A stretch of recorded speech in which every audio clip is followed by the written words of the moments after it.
My notes, I have forwarded you the course content and different BA domains list also. So Okay. what I request is, before joining the class, please open that course content and you can put in Okay. front of you so that you can check whether I am I am explaining each and every concept or not. Okay. Okay. Now, next phase is designing phase. Okay.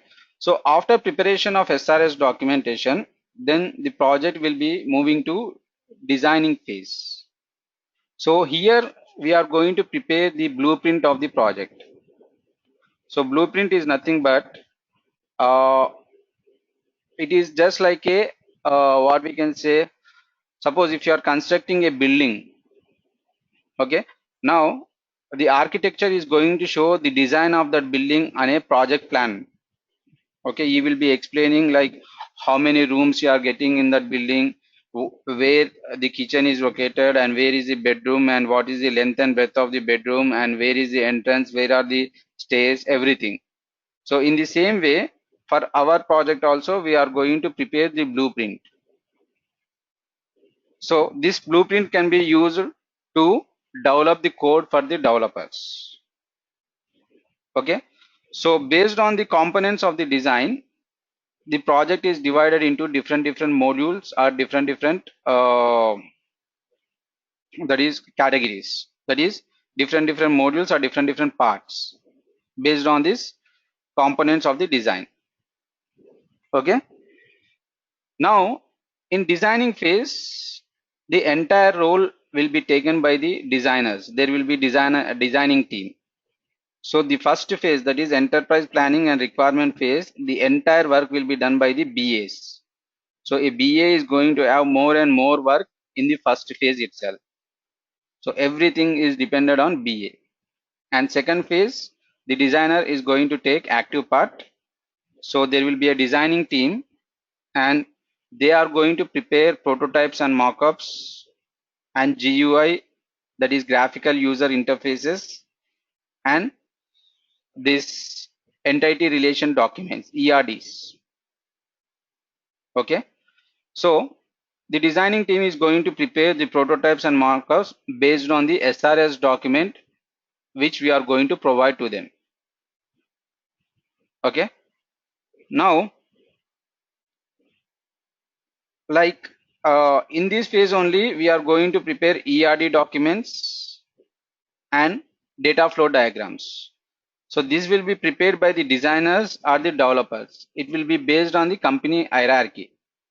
So if your company is having separate designer and separate developer, then designer is going to do data flow diagrams and ERD diagrams.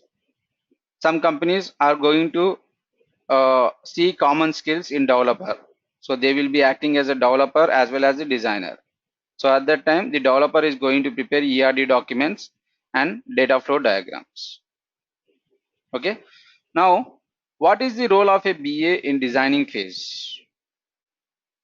So the BA is going to check the prototypes and mockups, whatever that are prepared by the designing phase.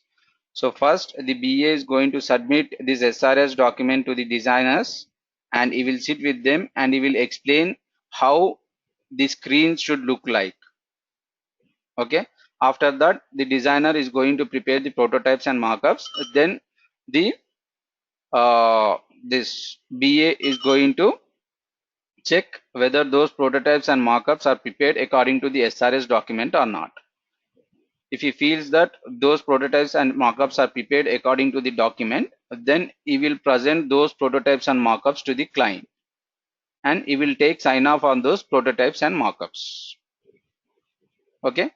So the final output or the result which we are expecting from the designing phase is preparation of prototypes and markups, presentation and taking sign off. Okay. Yeah. Okay. Okay. So the main activities that we do in designing is user design, existing system evolution, and logical system design. Okay. Then next one is development phase. Here the main activity what we are going to do is detailed system specifications and coding. So once we complete designing, once we take a sign off on prototypes and mockups, then project moves to development phase. So in development phase, there will be development team, and development team is responsible to develop the real code for the project. So in development phase, the developers are going to develop the real code. Okay. So the time taken for the development depends upon the size of the project and the size of the development team. For example, if the project size is uh, big size, okay, then if the development team size is small, then the time taken for the development will be very long. If the project size is very small size, then if the development team size is very big, then the time taken for the development is very short. So in this way, the time taken for the development depends upon both the size of the project as well as the size of the development team. Okay, so the development team is going to do the coding and the programming for the project. Okay, so what a BA is going to do in the development phase is he is going to submit the SRS documentation and the prototypes and markups to the developers, and whatever the information he have related to the project, so entire information he is going to submit to the developers.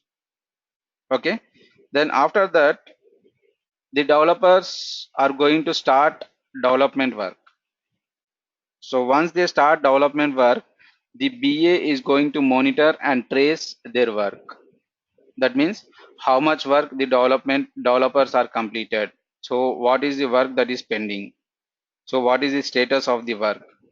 So the developers will be having daily task and weekly task and monthly task. So as per the task, the BA has to prepare daily reports, weekly reports and monthly reports by taking the status from the developers. Okay. Now he is going to prepare RTM also, that is requirement traceability matrix. So I will be explaining you what is RTM, and if any developer is facing any problem in the development of particular requirement, then that developer will be intimating to the BA saying that I am facing so and so problem. Then BA will take that problem to the project manager. Now project manager will come into the picture and he will check what is the problem.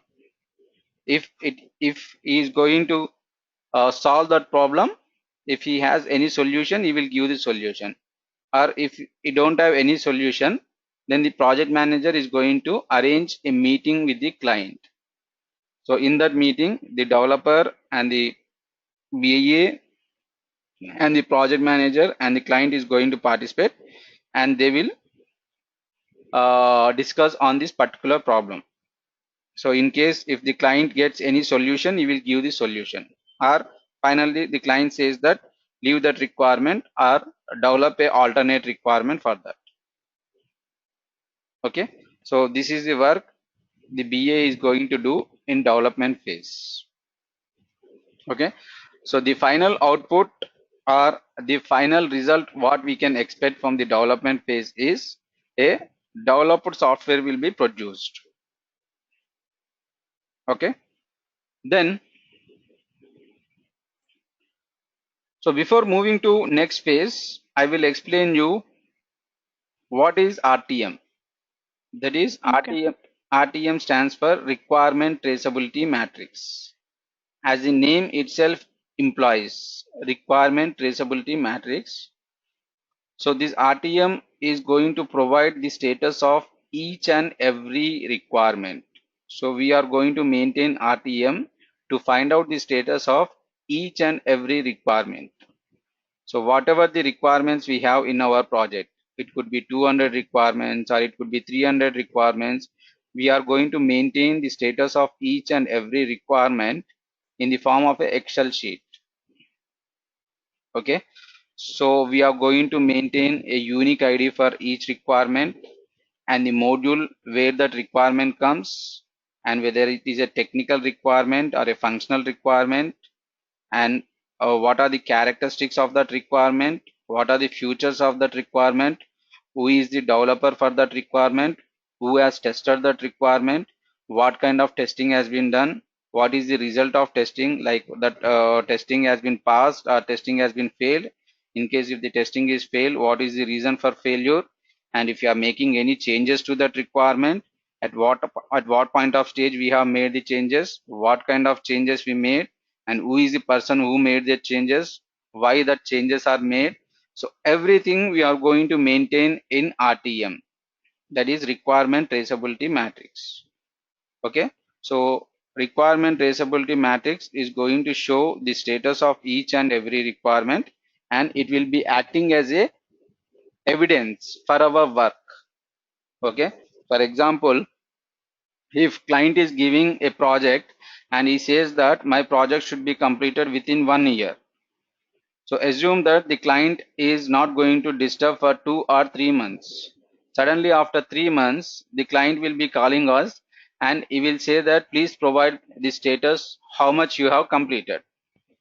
Then we are going to open our RTM, that is requirement traceability matrix, and we will show that to the client. So your project is having nearly 300 to 400 requirements. Out of that, we have completed 150 requirements and still 50 requirements are pending. So you will ask the status, what are those 150 requirements? Then we will show that. So this is the requirement. This requirement comes in this module, and this is a technical requirement, and we have prepared low level diagrams, and this is the person who is developing this requirement, and he has completed 80% of the development, and we have done the testing also. That the result of the testing is passed, and we have done unit testing or integration testing, and all these details will be available in RTM. Okay, so we have two types of RTM, that is forward traceability and backward traceability. So in RTM we are going to have two types, forward traceability and backward traceability. Forward traceability explains our planning, and backward traceability explains what we have done, whether we have went according to our planning or not. That means in forward traceability, what we are going to do is we will put some target dates. I need to complete my phase 1 from 1st of month to 10th of month, and designing phase should be started from 11th day of month to 20th day, and development should be started from 21st to 30th, and again next month from 1st to 10th there should be testing. So in this way we are going to put some target dates in forward traceability. Okay, when we do backward traceability, we will come from the backward. So we will take the final product and we will check whether we have completed in the estimated in the target date or not. In case if you have not completed, what could be the reason? So the reason, the delay, the reason for delay is from our end or from the client end. So this we are going to do in RTM by doing this forward traceability and backward traceability. Is it okay, Madhuri? Yeah, it is clear. Yeah. Okay. So I will do one thing. Just you do Mhm. a recap. If you have any doubts, let me know. So after doing that, we will go with fourth phase. Okay. Okay. If you complete, just let me know. I will turn the page. Okay.